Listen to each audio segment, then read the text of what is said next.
Yeah, I'm here with one of our recently returned missionaries. When he left, he was 130 pounds. He ran 28:50 for 10K, and so we got to get some of the fat off him. What's this route called? I don't know if it has a name. Just run to the lake and back, I guess. River trail.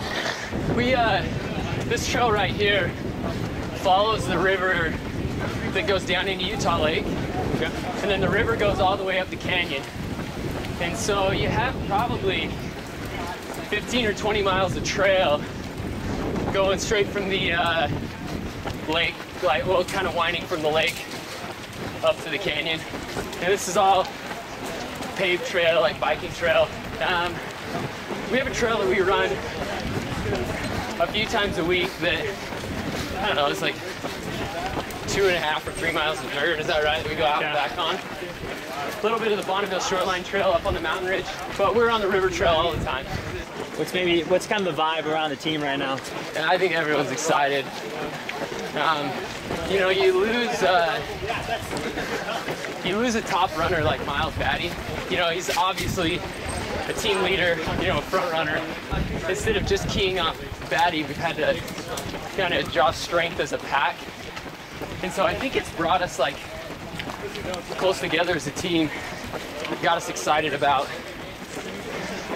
you know, trying to pack up and run in races as a team, and you know, goals are much more centered around a team title. We pump each other, motivate each other as a team, and we set our goals 1 week at a time. Something that changed a lot last year in our team culture was just how united our team was, and I think we wanted to take that even up another level this year. Our theme this year is one, and part of that is being one as a team and being united, and I think that's helped us in our workouts. And I think our culture of our team is going to help us run as a pack better. It seems like BYU is good every year, and there's some sort of pipeline of talented Mormon runners. Is there parallels between being a successful distance runner and maybe the virtues of the Mormon lifestyle? Yeah, I think there definitely is. We try to keep ourselves morally clean and virtuous, and that's part of the honor code here at BYU. And part of our beliefs is we don't drink alcohol or smoke. Being honest and not cheating. That's basically the honor code. I mean, we believe that helps us be more healthy overall, and we also believe that God will bless us when we follow His commandments. He will bless us in every aspect of our lives.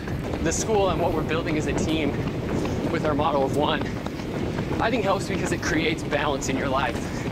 And when your life is balanced, you know, not just, you know, all your eggs in one area of your life, then if you have a bad race, you know, you're not depressed. That's not everything that your life is weighted on. And a faith that there's something more to life than just the success in running. When athletes are about to go out on their missions, is there any hesitation? Is there any wonder, you know, if that's the right choice? Or a mission's a hard thing. It's not easy. It's not. You're not going out to have fun. It's hard work. In the end, I think well, I know it's worth it. I mean, have you guys ever been like a little bit demoralized with people being closed off to you or your message? You get demoralized a lot. One of the things that I learned was just to always stay positive. No matter what happens, just let it go. Go on to the next door. Treat the next person like, you know, nothing else happened. And there's definitely people that, you know, just always will kind of fight you and go against what you say. And it's all right. We believe that people can believe what they want to believe, and we accept that. But there's also a lot of people that want to know a lot, and like they have great questions, and they're really supportive and positive about it too.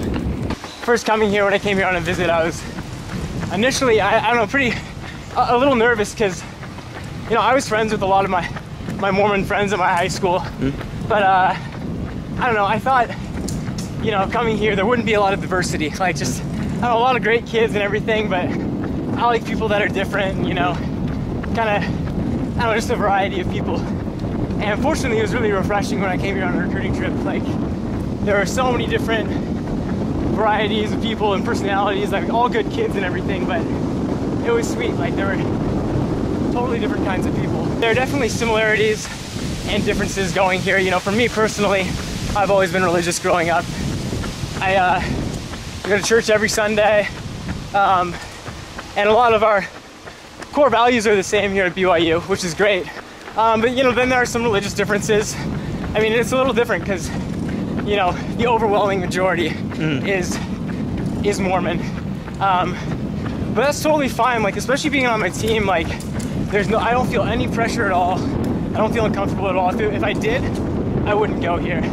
And Stone and my track coach, Coach Robbie, they're my biggest advocates. You know, they say if you ever feel uncomfortable, if you're ever being pressured by anybody, you know, you come to us and we'll fix that. Like, so there's no pressure at all, which is awesome. Like, everyone totally accepts me here. I'm like family to them now. And then, you know, there are some differences. You know, for instance, they don't run on Sundays, which I always did in high school, which is cool. I mean, they've made it be able to work for them. Me personally, I still do, just because that's what I'm used to and from high school. I just like to keep the consistency. But, you know, we've had some pretty successful athletes here, so they've made that work, which is great. My teammates are all awesome. Like, they're the biggest reason I came here. Like, I love hanging out with them. Coach Stone, I think, is probably, you know, obviously in my opinion, I think he's the best coach in the NCAA. I mean, in terms of credentials that he has, you know, I don't think there's anyone with a better, you know, track record in terms of what he's been able to do as an athlete. You know, coaching cross country, you know, multiple Olympian and everything. You know that no matter how fast you're running, you know, he's done it before you and done it better. He still has a school record. So it's really nice just knowing that your coach knows what he's talking about. You know, socially, like, it's a little quieter here, not gonna lie. It's a very dry campus, which, you know, some people who come here don't appreciate that. But I mean, as an athlete, I've always found, like, I don't know, it's not something I miss out on too much, just because my number one priority is running. And whatever's gonna make me the fastest is the lifestyle I'm gonna try and live. Beautiful place, I don't know, like, I love it here. So I'd recommend it to anybody, like, Mormon or non-Mormon. If you're serious about your running, you definitely see myself at other schools, but just the way I've progressed here, you know, as a person and as an athlete, like, yeah, I can think of no better place. The first thing that drew me to BYU was just the clean living. Like, I didn't grow up LDS, Mormon, whatever. I came on a recruiting visit here because I had an LDS friend who was coming here.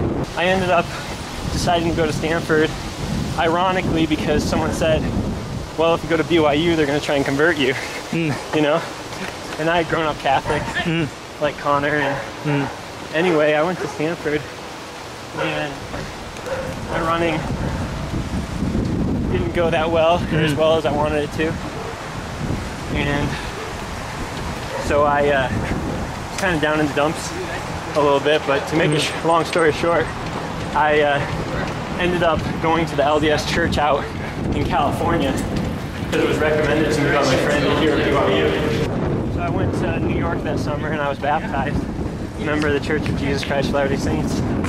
And that summer, really got to thinking about it and praying about it as well. And I called up Coach Stone and tried to see if there'd be any spot for me on the team, and ended up transferring.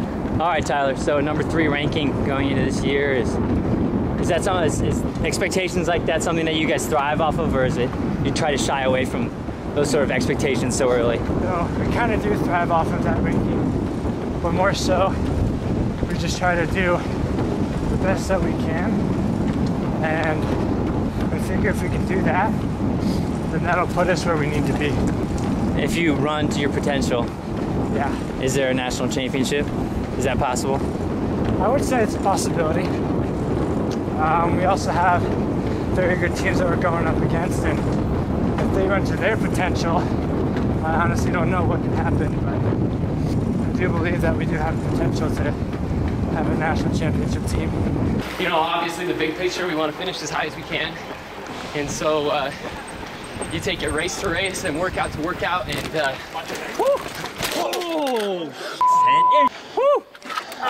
We're good. We're good.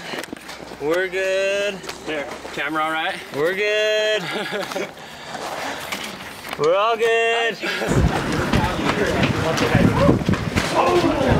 Oh no! Oh no! I was like, No, watching it. the bike has crashed. great front brakes. No, before you got here. The bikes were great. Or the brakes were great. The front brake. So you didn't hit the bar? He slammed on the brake. Well, yeah, so he was Yeah, filming I me just- with his right hand, and he I just just grabbed the slammed on brake the with his brake. left hand to stop from this thing, and just The camera brake? went up. Just this little guy popped off. We're all right. It's still filming, which is good. So this is all in camera.